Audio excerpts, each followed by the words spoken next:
Welcome to the Couch to Active podcast. You're a human, and gosh darn it, so am I. And this means that sometimes we are weak and we completely suck at taking care of ourselves. We want to, but our motivation is like a flaky friend who always leaves us waiting. So, in our effort to conquer the couch and help us smile, join me here every day for 5 minutes of astounding awesomeness that will help you reach your goals. Well, hey there, friends. Lynn Limburg, your Bad Couch Guru, and today I want to ask you a question. How self-critical are you? Really, how self-critical are you of yourself? And you know, when you have a good plan to eat well and exercise and it doesn't happen, do you find yourself saying like, I'll never be good enough, and I'll never make it, and what's wrong with me? I'm a loser. I suck. I'm not going to do this. I'm so lazy. I'm worthless. Like, knock it off. Like, seriously, we got to knock it off. And so I want to give you a couple of tips today on how to help you begin to turn that ship of being self-critical. And it's really a really important thing, because being self-critical, even if you don't realize, or especially if you don't realize how self-critical you are, it really gives us that low-grade stress, which is bad for our health, which just blah, blah, blah, blah, blah, blah, blah, blah, blah. You know it. You get it. You've been around the block with me a few times. So here we go.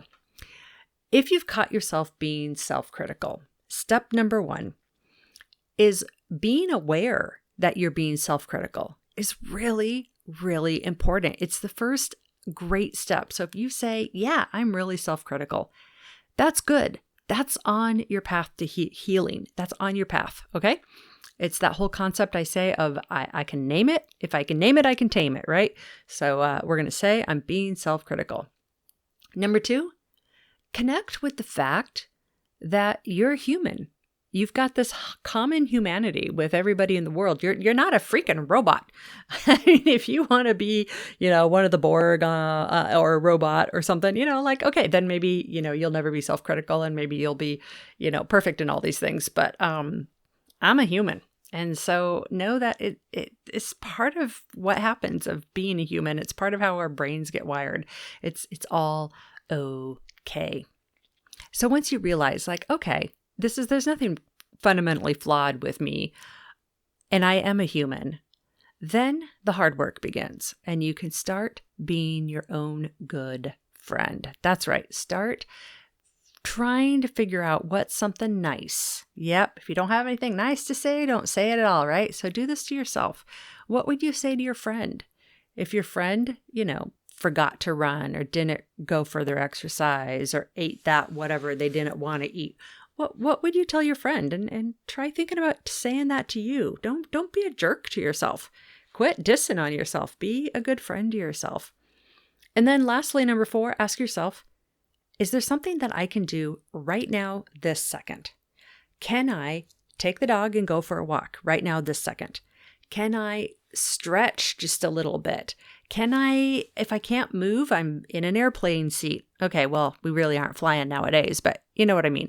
Or I'm sitting in the couch, or I'm sitting in a chair right now, or I'm driving somewhere. Can I like flex my core muscles, flex my biceps and triceps and flex my glute muscles, squeeze my butt, right? I mean, anything like, oh my gosh, I just did that now and it kind of makes me smile. So can I do something right now today? And that is what's going to help you. So remind yourself, if you're really highly self-critical, be aware of it. That's good.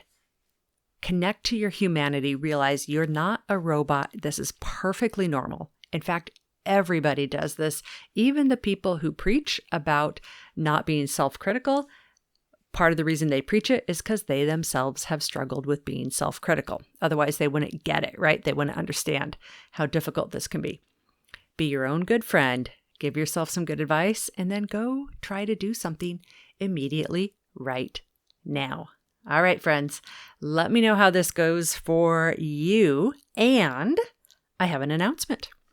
Starting January 1st, the Couch to Active podcast. Yes, my lovely friends, this Couch to Active podcast is going to change its name. Now, I am tossing around a couple of final names here, and we are not ready to announce what it's going to be called, but really what I want to do is get it to closer to what the podcast is, because Couch to Active, that's the book, that's the business, Couch to Active.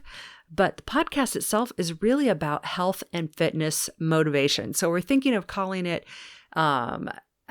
fitness motivation, exercise motivation, health and fitness motivation, motivation for life. We're just tossing around some ideas around there, but we think motivation is one of the words that's going to be in there, because really 5 minutes a day here is really every single episode is to inspire you and motivate you to just take one more beginning step, or try for the 1,000th time and do it again and again and again. So if you have any opinions on that, let me know, because in a couple of days, we're going to pin this down and release and unveil the new podcast cover art, new music, blah, blah, blah, blah, blah. But you don't have to do anything. If you're already subscribed to the podcast, it will be there for you.